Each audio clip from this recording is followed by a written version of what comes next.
6 से 10 वर्ष की आयु वर्ग के बालक में विशेषता है। बालक स्वाभाविक एवं सक्रिय अधिगम करता होते हैं। गर्भस्थ शिशु में सांस लेने की प्रक्रिया किस सप्ताह में शुरू होती है? तो 16 सप्ताह में। सूर्य बच्चे के साथ चलता है, उसके मुड़ने का अनुकरण करता है और बच्चे की बात सुनता है। यह कथन बालक की किस लक्षण की ओर इंगित करता है? तो सजीव चिंतन। कौन सी संज्ञानात्मक प्रक्रिया है? तो चिंतन। बालक केंद्रित शिक्षा एवं प्रगतिशील शिक्षा के विकास में महत्वपूर्ण योगदान है मनोविज्ञान, विज्ञान, तकनीकी का। कौन सा कारक समस्या समाधान में बाधक हो सकता है? मानसिक वृत्ति। सीखने का आदर्श काल माना जाता है शैशवावस्था। किस अवस्था में स्व सम्मान की भावना सबसे अधिक पाई जाती है? तो किशोरावस्था में। विकास शुरू होता है पूर्व बालावस्था से। किसे किशोर मनोविज्ञान के पिता के नाम से जाना जाता है? तो स्टैनली हॉल को। Psychology from the stand point of behaviourist किसकी रचना है? तो वाटसन की। नेक्स्ट, विकास में वृद्धि से तात्पर्य है आकार, सोच, समझ, कौशल में वृद्धि।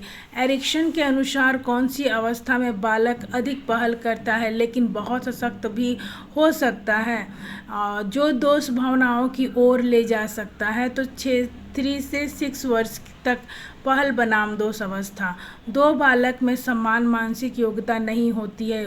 उक्त कथन किस मनोवैज्ञानिक का है? तो हार्लॉक का है। समावेशी शिक्षा मानती है कि हमें के अनुसार बदलना है, व्यवस्था और बच्चे के अनुसार। फिर उसके बाद शैशवावस्था की विशेषता नहीं है नैतिक होना। स्वस्थ शरीर में ही स्वस्थ मस्तिष्क का निर्माण ही शिक्षा है, कथन है अरस्तु का। शारीरिक विकास का क्षेत्र है स्नायु मंडल, मांसपेशियों की वृद्धि और एंडोक्राइन ग्लैंड्स। शैशवावस्था के 3 वर्षों में बालक का शारीरिक विकास होता है तीव्र। ज्ञानेंद्रियों के विश्राम की अवस्था मानी गई है जन्म से 2 माह।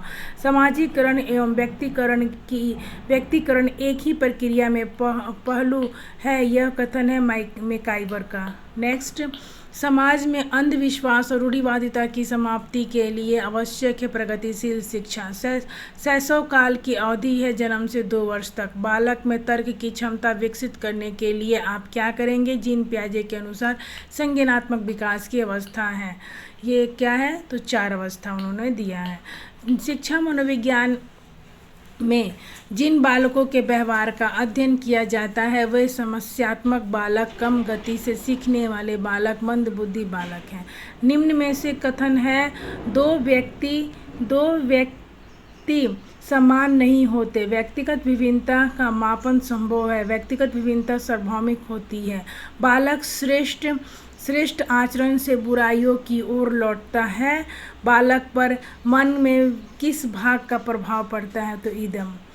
ए डिक्शनरी ऑफ साइकोलॉजी पुस्तक किसने लिखी है? James Drever.